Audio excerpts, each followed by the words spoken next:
Greetings to everyone. I'm Professor Elizabeth. I teach here at the National Law School, Bangalore. The topic that I'm going to be speaking on is rights of transgender, a community that is very marginalized and so little is known about them. So we'll begin today's presentation with first trying to understand who are transgender. In order to understand the rights of transgender, we need to first understand who is a transgender. But in order to understand who is a transgender, we need to begin at the very beginning, namely, what is sex and what is gender? Is there a difference between sex and gender, or do those two words mean the same thing? The meaning of sex. What is sex? What does it mean? Sex is the physical and biological difference between different individuals. Generally, sex is based on the reproductive or sexual anatomy of an individual, male or female. This biological characteristic is generally assumed to be genetically determined. However, there are many babies who are born without such clear differences in their reproductive or sexual anatomy. They are referred to as intersex persons. How often a child is born so noticeably atypical in terms of genitalia that a specialist in sex differentiation is called in? The number is about 1 in 1500 or 1 in 2000 births. But a lot more people than that are born with subtler forms of sex anatomy variations, some of which won't show up until much later in life. Meaning of intersex. Now, intersex is a general term used for a variety of conditions in which a person is born with a reproductive or sexual anatomy that doesn't seem to fit the typical definitions of female or male. For example, a person might be born appearing to be female on the outside, but having mostly male typical anatomy on the inside. Or a person may be born with genitals that seem to be in between the usual male and female types. For example, a girl may be born with a noticeably large clitoris or lacking a vaginal opening. Or a boy may be born with a notably small penis or with a scrotum that is divided so that it is formed more like labia. Or a person may be born with mosaic genetics so that some of her cells have XX chromosomes and some of them have XY. Now, though we speak of intersex as an inborn condition, intersex anatomy doesn't always show up at birth. Sometimes a person isn't found to have intersex anatomy until she or he reaches the age of puberty or finds himself or herself an infertile adult or dies of old age and is autopsied. Some people live and die with intersex anatomy without anyone, including themselves, ever knowing. But intersex isn't a discrete or natural category. Intersex is a socially constructed category that reflects real biological variation. Nature actually presents us with a broad spectrum of sex anatomy. Breasts, penises, clitorises, scrotums, labia, gonads, all of these vary in size and shape and morphology. So-called sex chromosomes also can vary quite a bit. But in human cultures, sex categories get simplified into male, female, and sometimes intersex in order to simplify social interactions and to express what we know and feel. It makes it easy to identify people and therefore in terms of exchange and interaction. So that means nature doesn't decide where the category of male ends and the category of intersex begins, or where the category of intersex ends and the category of females begin. It is human beings who decide this.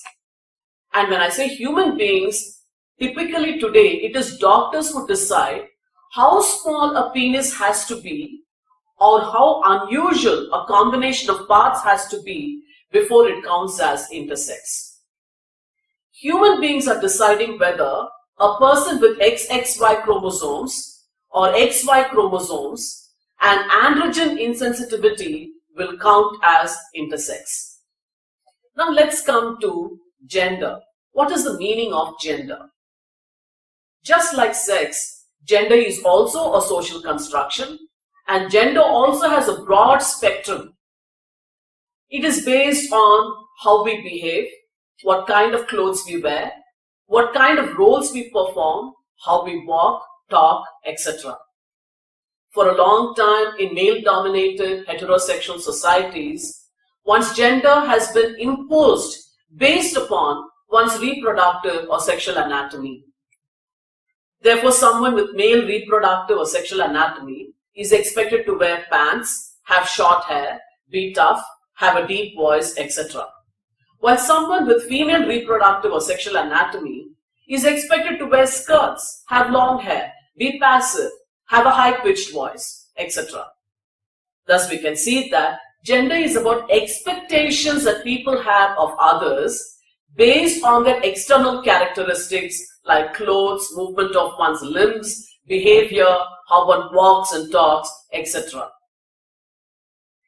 Now, cisgender is a term that is used to describe people whose gender identity matches the sex that they were assigned at birth.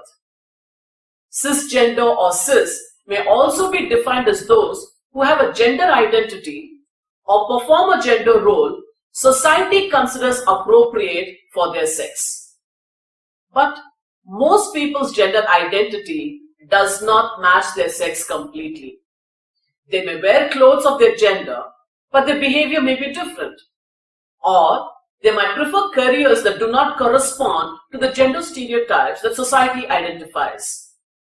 Thus, we find that sex and gender are social constructs. There is nothing natural or inherent about them. Often they're imposed on one by others, doctors, one's family, society, etc. The sex or gender assigned to us may not be what we necessarily identify with. This explains why some of us don't fit into these categories, and sometimes we may be mistaken for the opposite sex or gender. For example, when people hear my voice over the phone, they assume that I am a male, whereas I have female reproductive or sexual anatomy. That's simply because my voice doesn't fit in with the gender stereotype of a female voice. Or if you're walking on the road behind a man who has long hair, just because he's got long hair and he is wearing a kurta and loose pants, you might assume that he is actually a woman till you come and face him and realize that he's got a mustache and a beard. So gender doesn't always go along with the sex that has been assigned to us at birth. Now, while my voice being deeper than that of most females is biological, there are persons who are born with male or female reproductive or sexual anatomy and expected to conform to the gender associated with that anatomy, and yet they prefer to dress, play, and behave contrary to the gender stereotype. These are transgender. So then, who is a transgender? There are different words that are used: trans, transgender, transsexual, transvestite. These are all umbrella terms for people whose gender identity or gender expression differ from those of the sex they were assigned at birth. Transgender people may identify as female to male or male to female, and may or may not decide to alter their bodies hormonally or surgically. Now, the terms that are used in different parts of what is India today for transgender varied in the past. Some of those are today more streamlined. But there are, however, some common terms or words that are used by transgender persons themselves for self-identification, like hijra in Hindi, khoja in Telugu, Tamil and Kannada, koti. In Eastern India, there are other local names like Koti, Dhurani, Baudi, 50-50, Gandu, Chakha, Koena. Among these, the most common identity is Koti. So what does the term hijra mean? Hijra is a well-known term connoting a structured community of feminine identified persons who pursue distinct professions such as ritualized blessing during weddings and childbirth, dancing, etc. Now, hijras typically dress in women's clothes and may undergo penectomy and castration, which is also called orchiectomy, but also commonly designate themselves as distinct, that is separate from men and women. They refer to men as Panthis and to women as Naran, while they refer to themselves as Kotis. The distinction is based entirely on performance during a sexual encounter. So thus, according to them, all of them are Kotis and their husbands are Panthis. Panthis are individuals who look like men, dress and act like men, as do some Kotis, but only Panthis are the penetrators in sexual encounters. Kotis, on the other hand, are feminine in the things they desire and engage in, like doing rangoli or bogu, rice flour decoration on the floor or ground, play with girls, help with cooking and cleaning, instead of playing football or dressing like boys do normally in pants and shirts, etc. Now, it is important to understand why we need to talk about the rights of transgender. Before the colonial period, the transgender persons were not criminalized. We broadly, generally refer to them in history textbooks as eunuchs. And eunuchs had an important role to play in taking care of the harem, etc.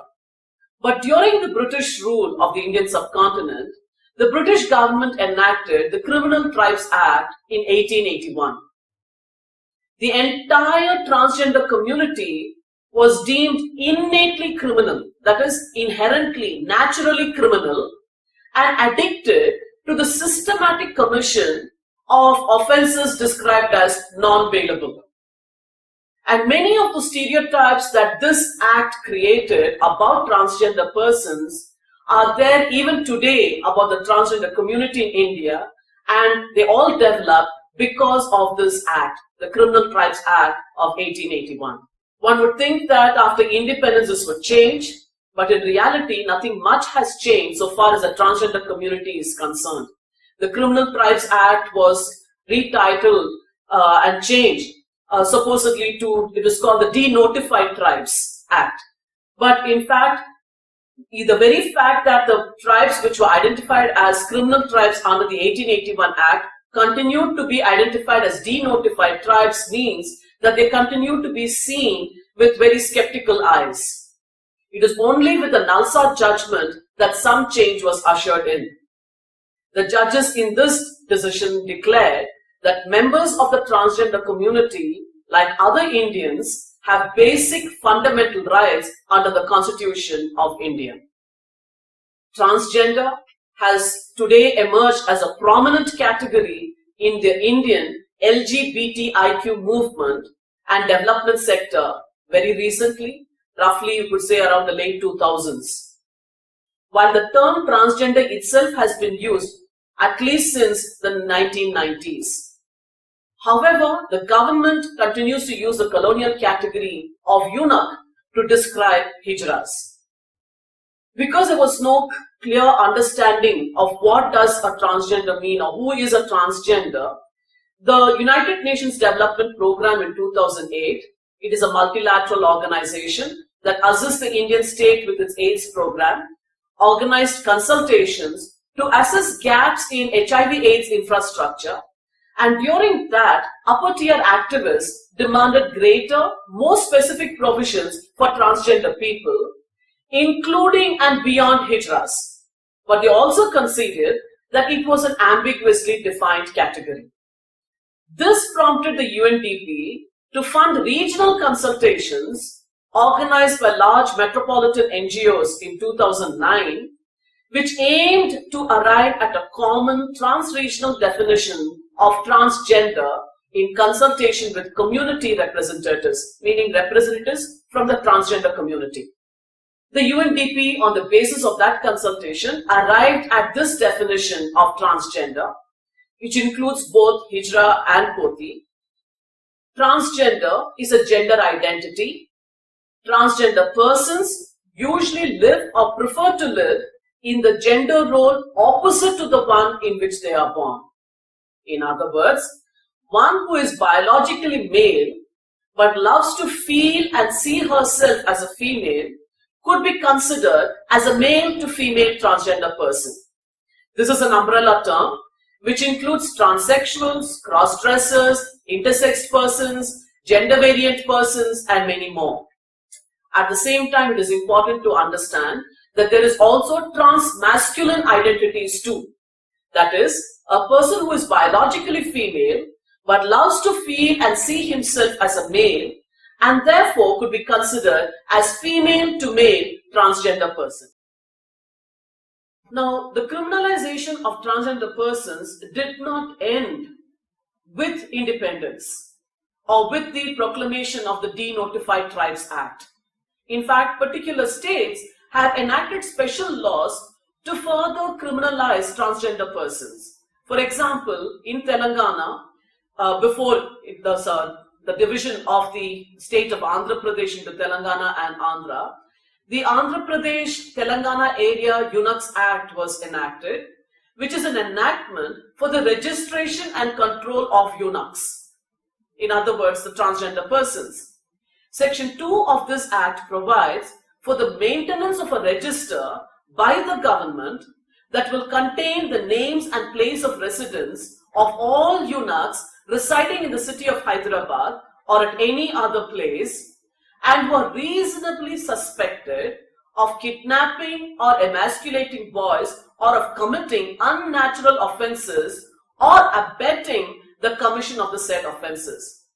In other words, they can be detained only on suspicion of kidnapping.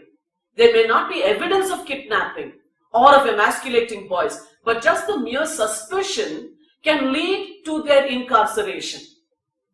Now, with reference to the committing of unnatural offences, that no longer applies, but at the time that this act was enacted, it clearly is a reference to section 377 of the Indian Penal Code, which section has now been struck down by the Supreme Court in Navtej Singh Johar and others versus Union of India, which case was filed in 2016 and the decision came out just this year in 2018.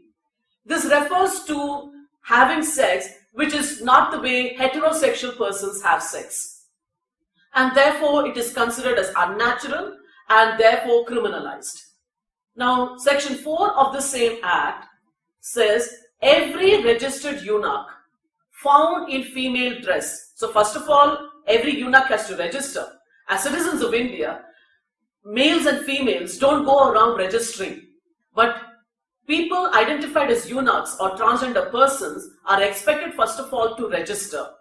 And if these registered eunuchs are found in female dress or ornaments in a street or a public place or any other place with the intention of being seen from a street or public place, or who dances or plays music or takes part in any public entertainment in a street or a public place, may be arrested without warrant and shall be punished with imprisonment for a term which may extend to 2 years or with fine or with both. So for what should they be imprisoned? For simply appearing in a public place wearing clothes that is not in accordance with the gender assigned to them at birth, for dancing or playing music, or taking part in any public entertainment which you and I as males and females might participate in. Just for doing that, they haven't committed actually a crime under the Indian Penal Code, but under this act which criminalizes their behavior, their clothing and their activities, they may be arrested even without a warrant. Other citizens of India cannot be arrested without a warrant, but transgender persons under this act can be arrested even without a warrant, and they may be kept in prison for up to 2 years, or just fined, or both. Section 5 of this act provides for the punishment of a eunuch with imprisonment if the said eunuch is found with a child who is less than 16 years old. Now this boy could very well be his child, but just the fact that there is a child, a male child, found with the eunuch or in his house or under his control, this eunuch or transgender person can be imprisoned. Section 6 provides that the district magistrate may then direct that any such boy be delivered to his parents or guardian if they can be discovered and they are also not eunuchs. If they cannot be discovered or they are eunuchs, the magistrate may make such arrangement as he thinks necessary for the maintenance, education and training of such boy. Even if such a child does not want to leave the transgender person with whom he has been found, he probably has left his own parents and come away because his parents and the society in which he lived could not accept the fact that though he has been assigned a boy gender at birth, he does not find himself comfortable with that and therefore dresses or takes part in activities that are assigned to girls.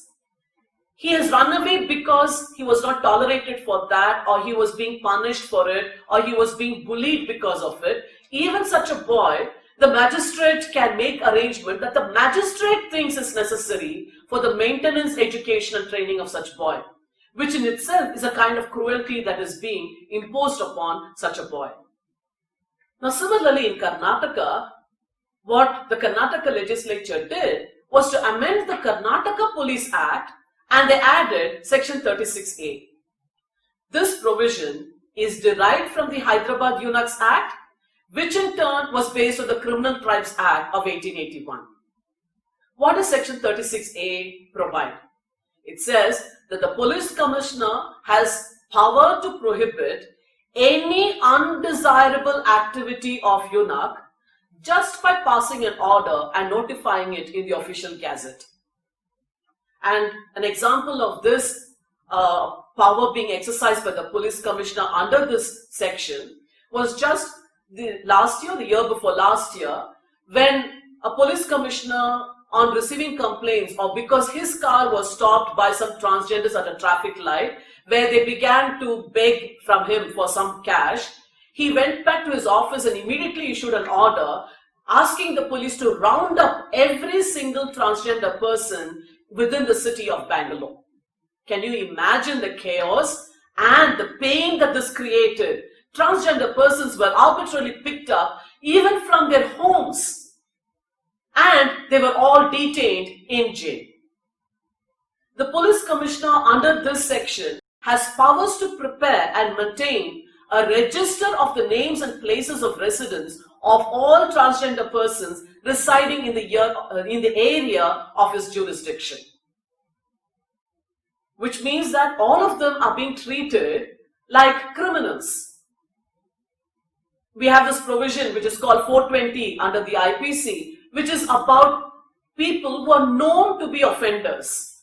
And the police maintain a record or a register of all such known offenders. Here we are assuming that all transgender persons are like these known offenders, and therefore the commissioner under this section has been provided powers to prepare and maintain such a register, their names, their places of residence, so that it will be easy to pick them up whenever such orders are issued to round up transgender persons. What is the impact of section 36A on the transgender community?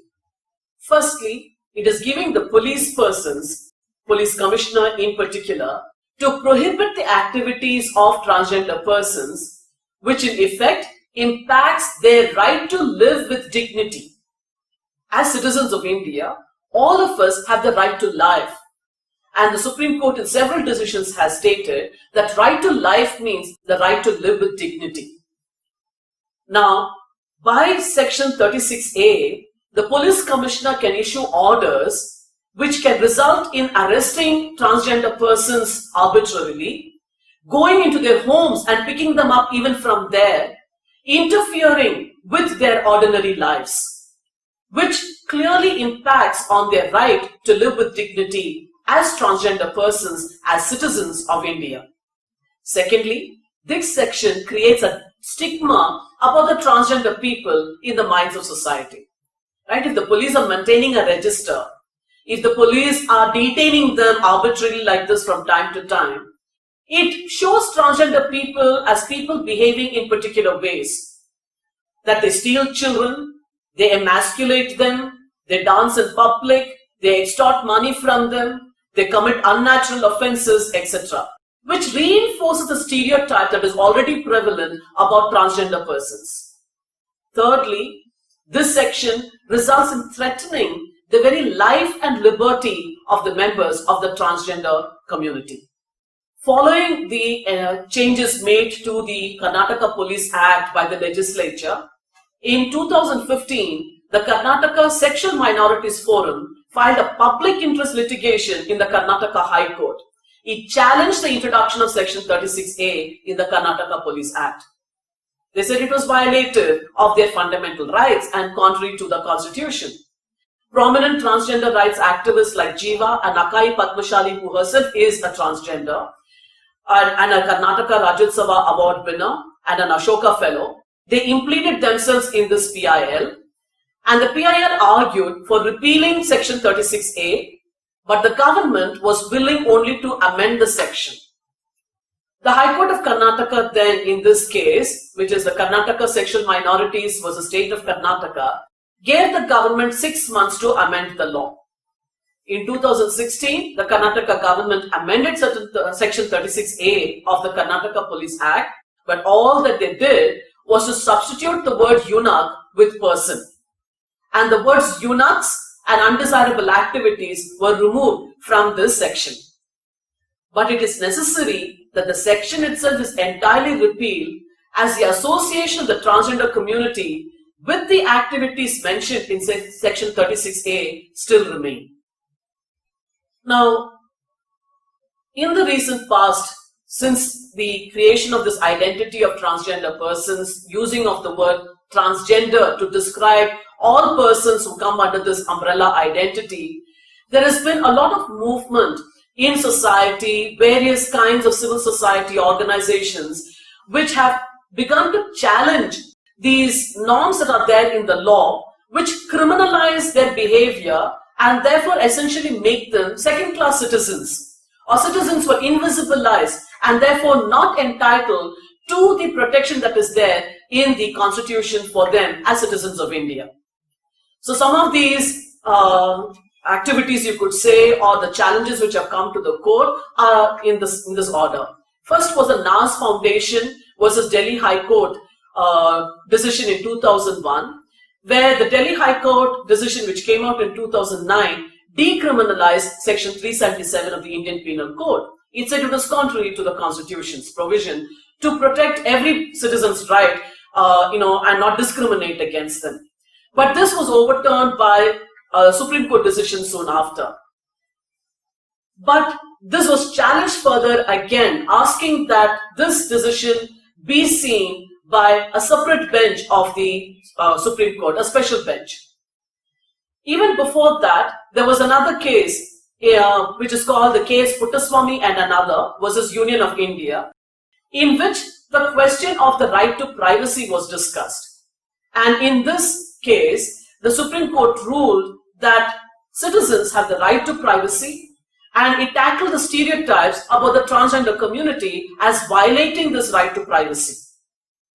The most recent decision in this regard is a 2018 case of Navdeep Singh Johar and others versus Union of India and another in 2016, which I referred to just a little earlier. In this decision, the Supreme Court quoted various international covenants while discussing the fundamental rights of the LGBT community. The court referred to India's commitment to human rights protection under international law and India's own constitutional duty to honor these international rules and obligations under Article 51A.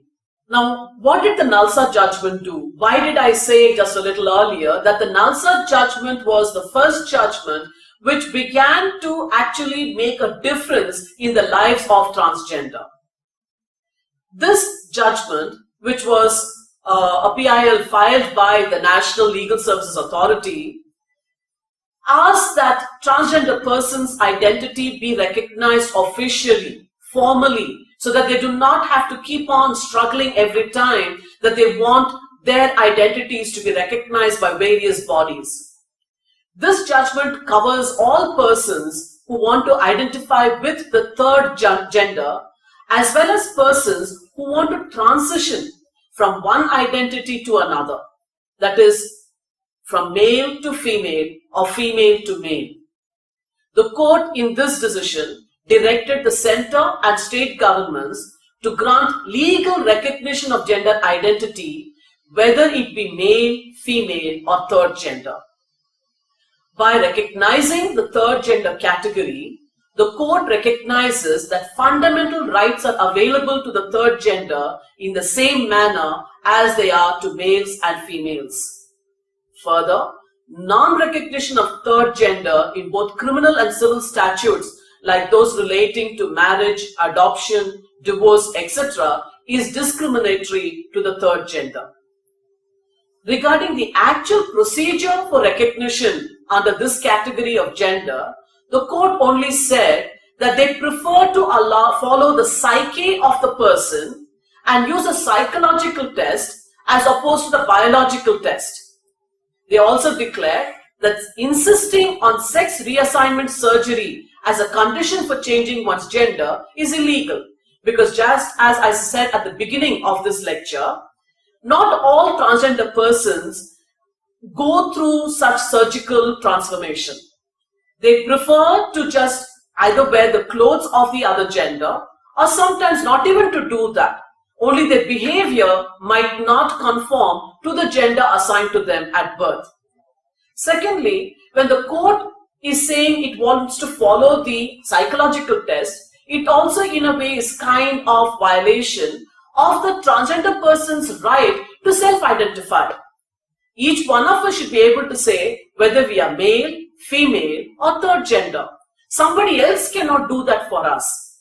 Somebody else trying to determine which gender we fall under is violative of our right to live and our right to dignity. Now, so far I have only referred to the constitutional rights. Let's now go into what is the basic topic for today's lecture, namely the Constitution and the rights that transgender persons have under the Constitution.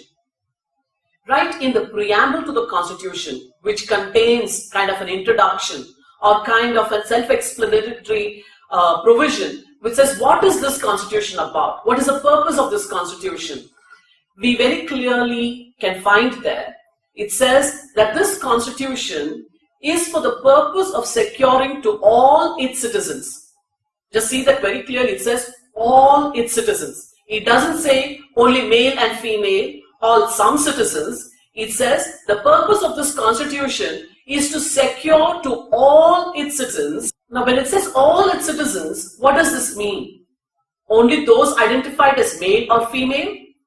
Or does it include all citizens irrespective of what their gender identity is?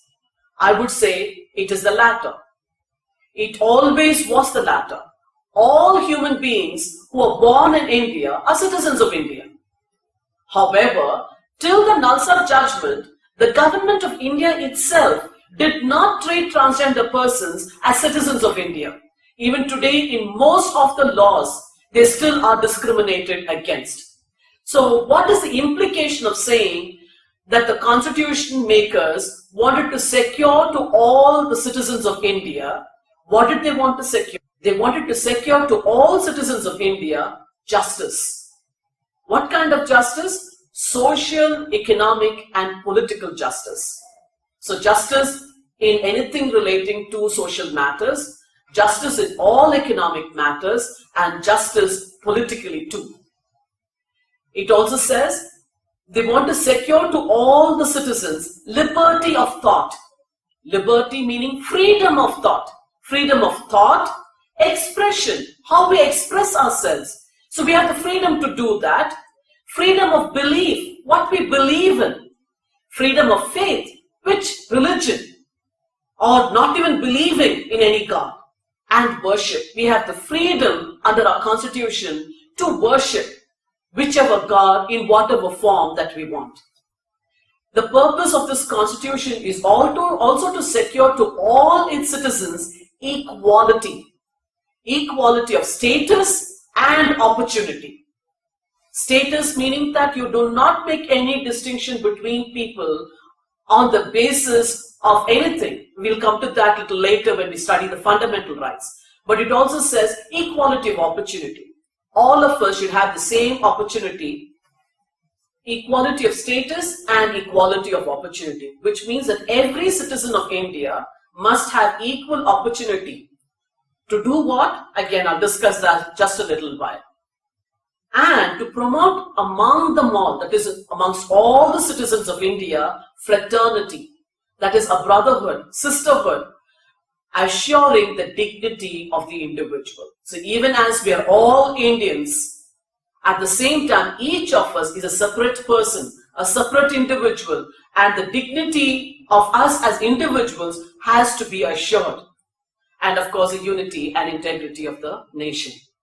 So what does this right to equality mean? The preamble states very clearly to secure to all its citizens equality of status and opportunity. What does this mean in terms of law? The part 3 of the Constitution, which is the section that deals with fundamental rights of our Constitution, says under Article 14, equality before the law. What does it mean to say equality before the law? It means the state shall not deny to any person, and this is not only citizens of India, even those who are visiting India are entitled to this right. It shall not deny to any person equality before the law or equal protection of the law within the territory of India. As transgender persons, this right to equality has been continuously violated. Because when you say equal protection of the law, it means if as a transgender person, I am being persecuted, tortured, there is arbitrary action taken against me, there is denial of my right to express myself, to indulge in activities that are peculiar to my community, and the state has not protected me from it, then the state has failed to guarantee me this right to equality that the Constitution guarantees. Article 15, which is necessary in order to ensure the right to equality, is a prohibition of discrimination on grounds of religion, race, caste, sex, or place of birth. Discrimination against transgender persons would come under the category of sex, that they are being discriminated against because of their sex and gender. Right? It very expressly says in Article 15(1) that the state shall not discriminate against any citizen on grounds only of religion, race, caste, sex, etc. And when the state does not protect a transgender person against violence by other citizens or by other people in the territory of India or by the police, in fact, when the state actually perpetrates violence against transgender persons, which is what the police do, the police are representing the state, the right of a transgender person to equality, the right against discrimination is violated. They have the right to the state protecting them against such violence. They have the right to the state not perpetrating violence on them. Under Article 15(2), which is part of the provision against discrimination and under the right to equality, it says no citizen shall on grounds only of religion, race, caste, sex, place of birth or any of them be subject to any disability, liability, restriction or condition with regard to the following, namely access to shops, public restaurants, hotels, place of public entertainment, or the use of wells, tanks, bathing guards, roads, places of public resort which are maintained wholly or partly out of state funds or dedicated to the use of the general public. So when transgender persons are prevented from walking down a road, from entering any shop, or going to a hotel and sitting down and eating, or entering a theater to watch a movie, or to go to a well or tank in order to get water, or any other such places which are there for the use of the general public, that is violating their right against discrimination on the grounds of their sex and gender. Now here I am bringing this Article 1 under the Convention for the Elimination of All Forms of Discrimination Against Women so that there is better understanding of what is the meaning of discrimination. Because discrimination shouldn't be seen only as exclusion or restriction. The law doesn't say you can't enter, so then your right is not violated. That cannot be the statement. Because if you look at this definition of discrimination under this convention, which is also known as the Women's Convention or the CEDAW, it says discrimination is any distinction, any exclusion, any restriction which is made on the basis of sex, and because of that distinction, exclusion or restriction, if there is the nullifying or impairing the recognition or enjoyment by women of their human rights and fundamental freedoms, that is discrimination. So if there is a transgender person who has self-identified as a woman, that is a trans person from male to female, that person's right against discrimination is completely covered by this definition of discrimination. So discrimination isn't simply a law saying you can't do it, it is also any kind of distinction or exclusion which affects a transgender person from being able to enjoy their human rights.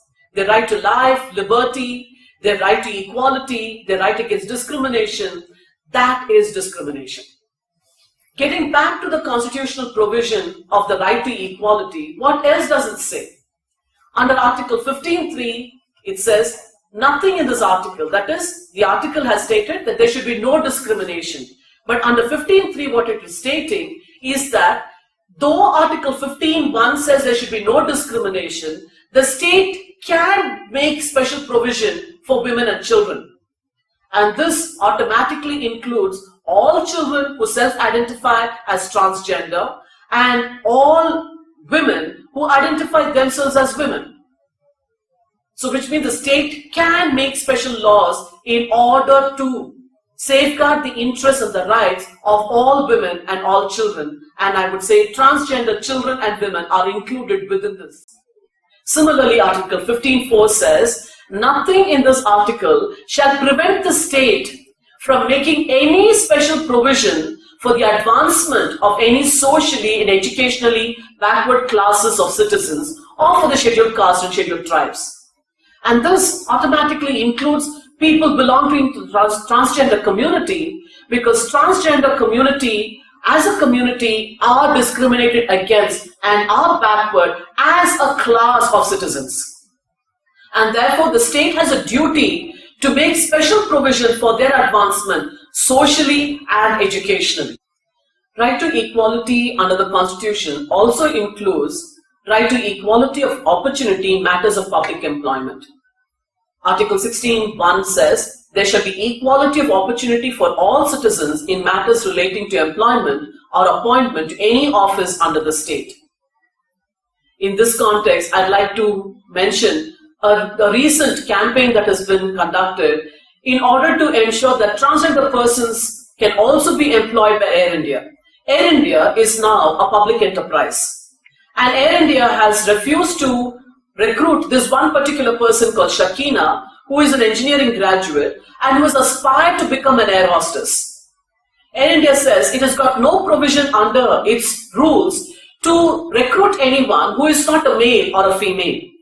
Now this is one, contrary to the constitutional provision, right to equality and right against discrimination, but it is also contrary to the Supreme Court decision in Nalsa, which said that all government departments should now include the third gender as a category. Right? So that is an example of how this is being violated. But it also means that all transgender persons have the right to equality of opportunity in matters of public employment. Article 16.2 says, no citizen shall on grounds only of religion, race, caste, sex, descent, place of birth, residence or any of them be ineligible for or discriminate against in respect of any employment or office under the state. So Air India is actually in violation of Article 16.2 by denying Shakina the right to be recruited as an air hostess if she fulfills all other criteria to be an air hostess. Article 16(4) then goes on to provide the state the power to make any provision for the reservation of appointments or posts in favor of any backward class of citizens, which in the opinion of the state is not adequately represented in the service under the state. And I would say transgender persons are clearly not represented in any of the services under the state. And so the state can actually now, under Article 16(4), make provision for reservation of appointments or posts in favor of transgender persons as a category of backward class of citizens. The second fundamental right that all citizens of India have is a right to freedom. And under right to freedom, there are several kinds of freedoms.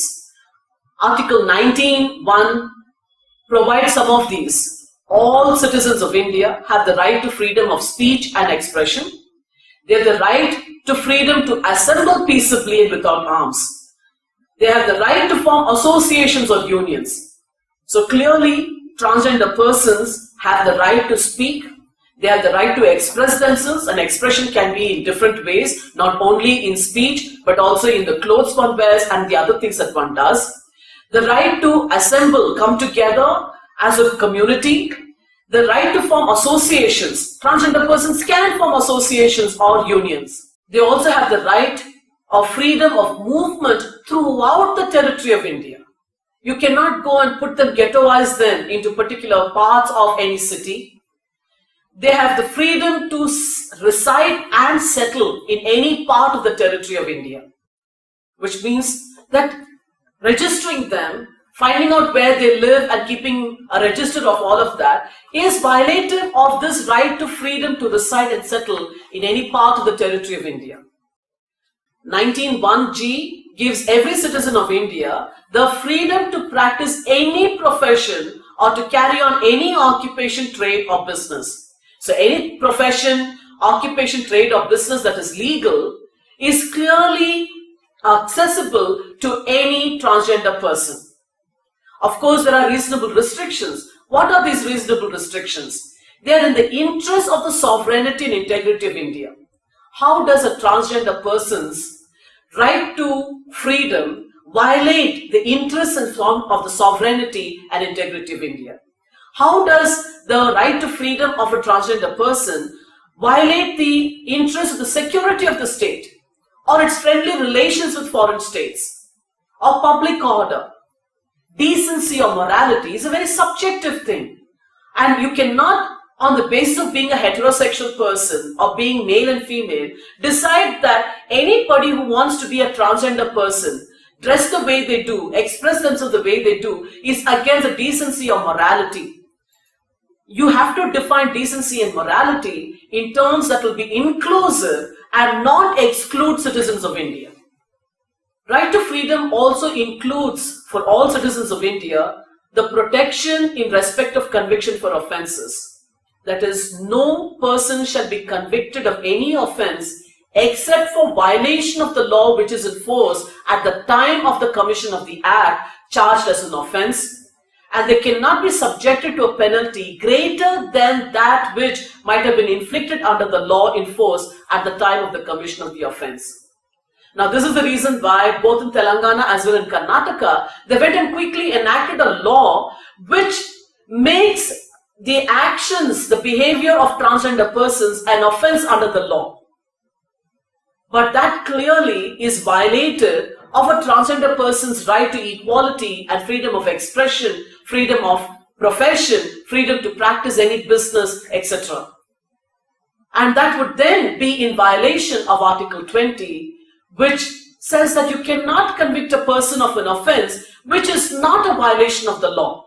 Just because somebody thinks what they do is indecent or obscene cannot result in that becoming an offence under the law. But unfortunately, this is exactly what happens in India, and what has happened both in the Telangana case as well as in the Karnataka Police Act. Section 20 goes on further to say, no person shall be prosecuted and punished for the same offence more than once. So when a transgender person is repeatedly picked up, it is violative of Article 22 of the Constitution. Similarly, Article 20 subsection 3 says, no person accused of any offence shall be compelled to be a witness against himself. You cannot self-incriminate. So in fact, you can excuse yourself and say, I cannot answer, I cannot be being a witness against myself, and only somebody else or some other evidence will have to be provided. The most important right that all of us as citizens of India have is Article 21, the protection of life and personal liberty. Nobody shall be deprived of their life or personal liberty except according to procedure established by law. So when there are crimes against transgender persons, where their lives are taken away simply because they are transgender persons, their right to the protection of life is taken away. The state therefore has a duty to decriminalize transgender persons and their behavior, their actions, their activities, and to punish anybody who takes away their life or affects their personal liberty in any way, so long as they're not violating any law that is there in this country. Article 21A guarantees right to education. Every child between the age of 6 to 14 years has the right to free and compulsory education. When children are bullied, teased, forced to conform to a gender stereotype, because of which they leave the school or the college, it is violative of this right to free and compulsory education. No school can throw them out, and after the Nalsa judgment, no school can insist that they identify themselves as male or female. I know a friend, a young person who is a transgender person, who finished school, had joined a college, left college simply because the college insisted on calling this person by the name which was a male name at the time that the child had been registered, in school. But as the child grew up, the child identified herself as being a trans woman. And yet the college refused to allow this person to have the change of name. So can you imagine, when you have the right to education, you must be allowed to continue and pursue education, and if the school insists on identifying this person as male or female, compelling this person to leave the school, then that person's right to education has been violated. In order to implement the right to education, the Government of India has enacted the Right of Children to Free and Compulsory Education Act in 2009. And this further provides for separate kind of reservation for children who come from backward classes and communities or from those sections of the city. Article 22 gives us as citizens of India protection against arrest and detention in certain cases.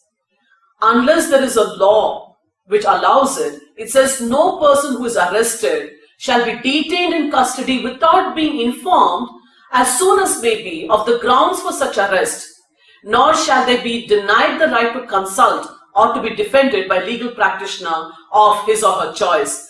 This clearly is also a right that transgender persons are entitled to. Further, it says every person who is arrested and detained in custody shall be produced before the nearest magistrate within a period of 24 hours of such arrest, excluding the time necessary for the journey from the place of arrest to the court of the magistrate. And no such person shall be detained in custody beyond the said period without the authority of a magistrate. So clearly, every person who is arrested and detained in custody must be produced before a magistrate within 24 hours. You can't just detain somebody, for any length of time. Because when you're produced before the magistrate, the magistrate is determining whether there is the right to keep this person under arrest, for any length of time. Because unless it is proven that they are danger, there is no question of detaining somebody without being produced before the magistrate. Further, the same article provides that nothing in those articles, clauses 1 and 2, will apply to a person who at that time is an enemy alien or a person who is arrested under any law providing for preventive detention. Clearly, none of these laws are applicable in the context of a transgender person. It also says no law providing for preventive detention shall authorize the detention of a person for longer than 3 months unless an advisory board recommends that.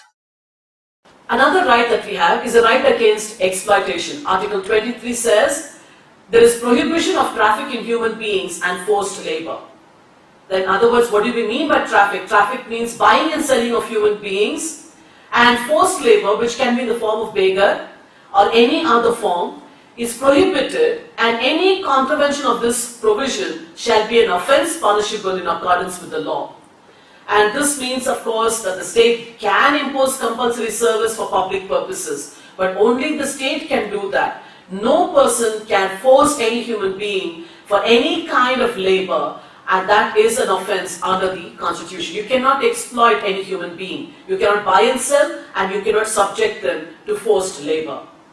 All transgender persons, like other citizens of India, also have the freedom of conscience and free profession, practice and propagation of religion. Transgender persons worship their particular god, along with, of course, other gods, and they cannot be prevented from worshipping their god, or in the profession, in the practice of their religion. They may dance before their deity. You cannot detain them for doing those things, because Article 25 clearly says all citizens of India have the freedom of conscience and free profession, practice and propagation of religion. The only thing that it can be limited by is public order, morality and health. So long as their practices do not affect this. Again, just like I said earlier, morality is a very subjective thing. Each one of our morality might differ depending upon what religion we follow, or even if we don't follow religion, we might have our own sense of what is morality. You cannot bring a subjective interpretation of morality. The definition of morality has to ensure the inclusion of all citizens of India's ideas of what is morality. Article 26, under this provision, the right to freedom of religion, says they also have the freedom to manage religious affairs subject to public order, morality, etc., to establish and maintain institutions for religious and charitable purposes, which means transgender persons can come together and form a religious society or a charitable society, and they can manage this entire affair themselves. They can own and acquire movable and immovable property in the context of this right to freedom of religion, and they have the right to administer such property in accordance with law. There is also, under Article 29, protection of the cultural and educational interests. Article 29 says, is a protection of the interests of minorities, any section of the citizens of India residing in the territory of India or any part thereof, having a distinct language, script or culture of their own, shall have the right to conserve the same. So transgender persons, as citizens of India, have the right to conserve their culture, because that is exclusive culture and they are a minority culture. They have the right to do that, and at the same time, of course, they cannot deny admission to any citizen to any educational institution that is maintained by the state or receiving aid out of the state funds because of their religion, their race, caste, language, or any of them. Now, without the sixth fundamental right, that is the right to constitutional remedies, all the other fundamental rights would be meaningless. The right to constitutional remedies gives us, as citizens of India, to move the Supreme Court by appropriate proceedings, which is what public interest litigations are, for the enforcement of the rights which are conferred by Part 3, that is the fundamental rights section of the Constitution. And the Supreme Court then, under Article 32(2), has a power to issue directions, which is what the Nalsa judgment was. It can issue directions or orders or writs, including writs like habeas corpus, mandamus, prohibition, etc., for the enforcement of any of the rights conferred by this part.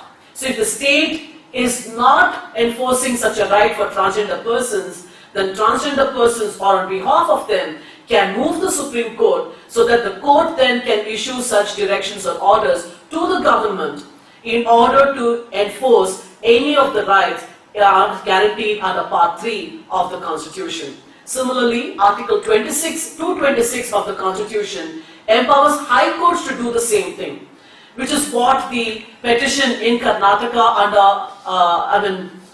against Article 36A of the Karnataka Police Act was about. Because high courts have the power similarly to direct the state to enforce any of the rights guaranteed under Article 3 to be enforced. Otherwise, it would be violative of every citizen's right to fundamental rights under the Constitution.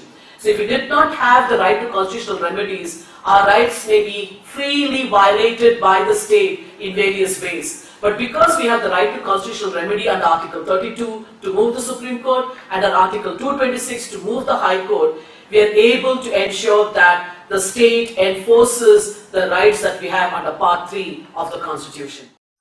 Now, apart from fundamental rights, there are also other provisions that are there in the Constitution, which are there in Part 4, Directive Principles of State Policy, which direct the state to carry out certain actions, to formulate certain policies to ensure the welfare of all the people that live within the territory of India. So if we look at Article 38, it says, the state shall secure a social order for the promotion of the welfare of the people. That is, the state will make efforts to promote the welfare of the people by securing and protecting as effectively as it can a social order in which there is justice, social, economic and political, all the institutions of national life. So everything that is part of our national life, there shall be justice, social, economic and political in order to promote the welfare of the people of India. Under this Article 38(2), it says the state shall in particular strive to minimize the inequalities in income and endeavor to eliminate inequalities in status, facilities and opportunities, not only amongst individuals but amongst groups of people residing in different areas or engaged in different vocations. Clearly, the interest of the transgender community comes under this provision of the Constitution, that the state should make policies, that it will make every effort to minimize inequalities between people who identify as transgender and other citizens of India. Not only will it do that, that the state should have policies which will eliminate, remove inequalities in status, in facilities, in opportunities. And since transgender community are a minority community, they're discriminated against and they are being also persecuted. Violence is perpetrated on them in various ways by different people, including organs of the state. The state should endeavor to remove such inequalities in status, in facilities and in opportunities, not only for transgender individuals, but for the transgender community as a group which is being discriminated against. Article 39 further states that the state shall in particular direct its policies towards securing that the citizens, men and women, equally have the right to an adequate means to livelihood. Now, after the Nalsa judgment, this men and women means also the third gender now. So which means that the state shall in particular direct its policy towards securing that the citizens, men, women and third gender equally have the right to an adequate means to livelihood. Why do transgender persons indulge in beggary or in prostitution? Because they do not have proper means to livelihood. People discriminate against them, will not appoint them even when they have qualifications to jobs in industries or in offices or in universities and colleges. A few transgender persons have managed to get in there by individual effort or by help from certain organizations or groups. But as a class, they're unable to do this. As a consequence, in order to be able to live, obviously they're not able to live with dignity, which is also a right that is guaranteed under the Constitution, because indulging in begging or in prostitution doesn't enable you to live with dignity. The state, therefore, should be directing its policies to ensure that transgender persons have the right to an adequate means to livelihood equally with other citizens of India. It also says on Article 39(b) that the ownership and control of the material resources of the community should be so distributed as to best subserve the common good. And the common good means the good of transgender persons as well. So whatever material resources are there, their ownership and control should be distributed in such a way as to ensure that the good of transgender persons is also taken care of. Under Article 39(c), it says that the economic system of the country should be operated in such a way as to ensure that there is no concentration of wealth or the means of production which affects the common people in general. So some people cannot benefit from the economic system. It should be that all the people of India benefit from the economic system. There should be no concentration of wealth in the hands of a few to the detriment of the many. Similarly, there should be equal pay for equal work for men, women and transgender. After the Nalsa judgment, we have to read all provisions where it says men and women as men, women and third gender.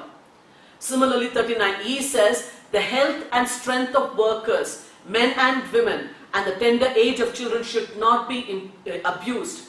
That citizens should not be forced by economic necessity to enter avocations unsuited to their age or strength.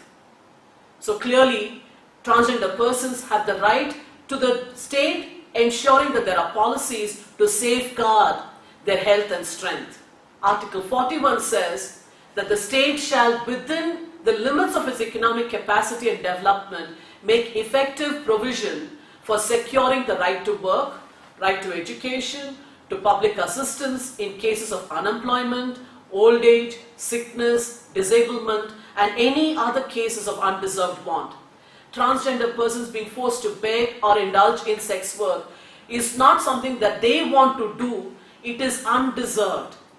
Because of the fact that they will not get jobs, because of the discrimination that exists against them, therefore they are forced to do that. And the state therefore has a duty to make provision to see that they do not have to do this, that they are not forced to do this. And this is a kind of a instruction to the state that is there under Article 41. It says directive principles. What are the principles that shall direct the state policy? And this Article 41 says the state will make effective provision for securing the right to work, education and to public assistance. Article 42 of course talks about provision for just and humane conditions of work, which includes the right to see that they are not being sexually harassed at work. So wherever transgender persons are recruited, there should be guarantee of just and humane conditions of work.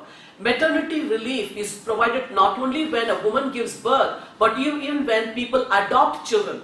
So when transgender persons adopt children, they should be able to access maternity relief under the Constitution.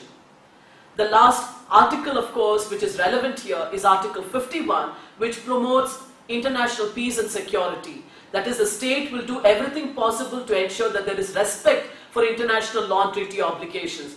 This is important because the Nalsa judgment, like some of other Supreme Court judgments, was decided on the basis of India signing some international conventions which guarantees the dignity, which guarantees equality for all human beings. So when there is no special law in our constitution or in our country, then the court has the right to direct the state to respect those international obligations.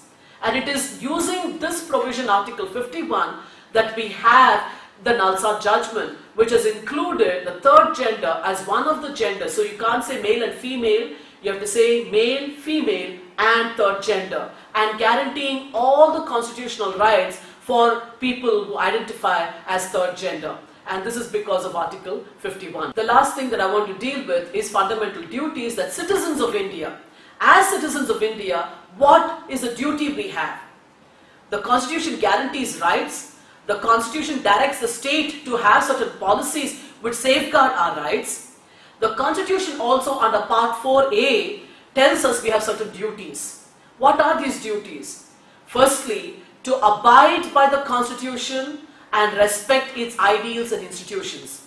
So if the Constitution guarantees equality, right against discrimination, right to freedom of life and liberty, etc., to third gender or transgender persons, then we have a duty to respect those ideals and to ensure that we do not discriminate, that we do not perpetrate violence on people of the transgender community.